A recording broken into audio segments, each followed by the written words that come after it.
The night was colder than it should have been, the kind of cold that cut through jackets and hope alike, and that was exactly what Emily felt as she clutched her little boy's hand on the empty Toronto sidewalk. Moments earlier, her life had fallen apart in a way she'd never imagined. "Stay with me," she whispered to herself, blinking rapidly to keep from crying. She had to stay strong for Noah. But deep down, she knew she was breaking. This wasn't how the day was supposed to end. She'd worked a double shift at the diner, hurried home with tired feet and a hopeful heart, only to be met by her ex, angry, reckless, blaming her for everything wrong in his life. Before she could protect herself, before she could explain anything, his rage had turned into violence. A few shoves, a slap, a scream.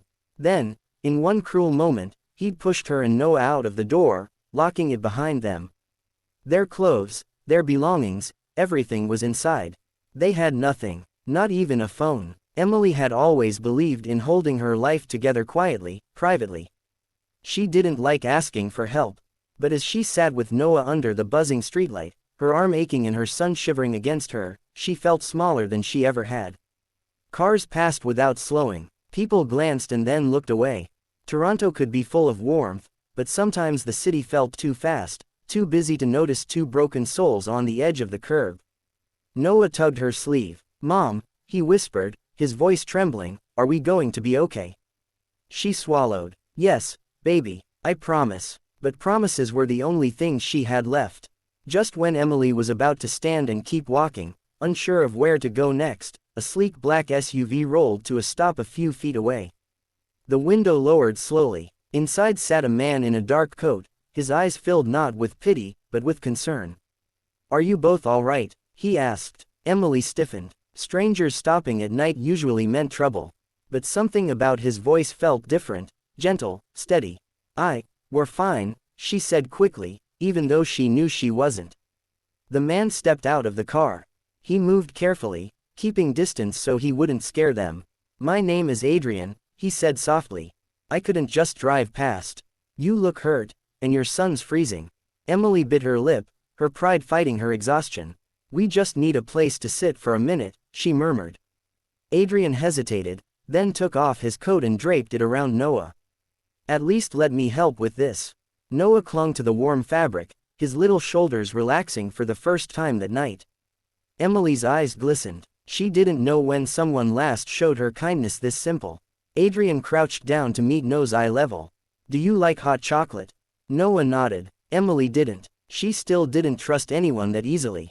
But the pain in her arm was growing sharper, and Noah needed warmth.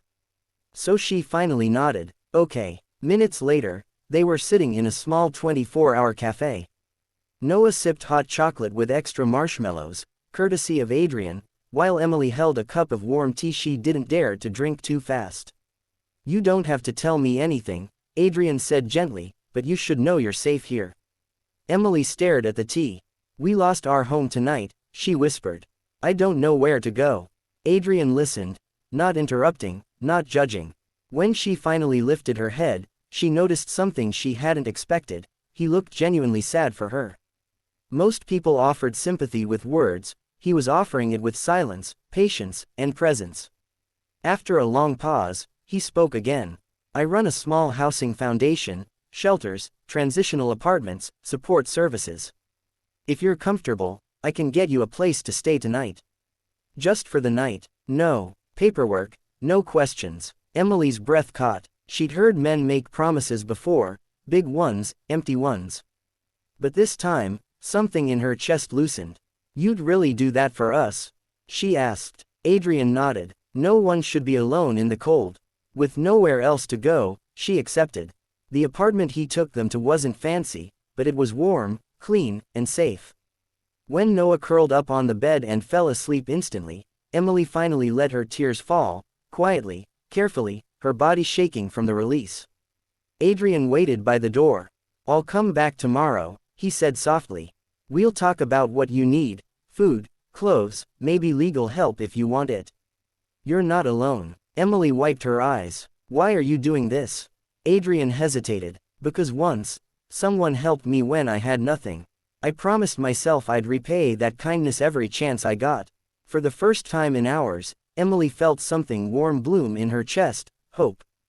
Days turned into weeks. Emily received counseling. She got medical help for her injuries. She found a job at one of the foundation's offices, where she slowly rebuilt confidence piece by piece. Noah started school again, happier than ever. And Adrian, he checked on them often, never crossing boundaries, always offering support exactly when they needed it. Months later, on a bright spring morning, Emily stood outside the same building where she had once arrived with nothing but fear and tears. Noah ran ahead, laughing, their life stable again. Emily turned to Adrian. "If you hadn't stopped that night," she said, her voice breaking, "I don't know where we'd be." Adrian smiled, hands in his pockets. "You stood back up on your own. I just opened a door." Emily looked at her son, then back at Adrian. She felt something deep, gratitude, respect, and a quiet admiration that didn't need words. That night had broken her, but the kindness of one stranger had pieced her back together. And now she knew something she would never forget. Sometimes the world doesn't fix itself. Sometimes people do. One act of compassion can rewrite someone's entire story, and give them a second chance at life.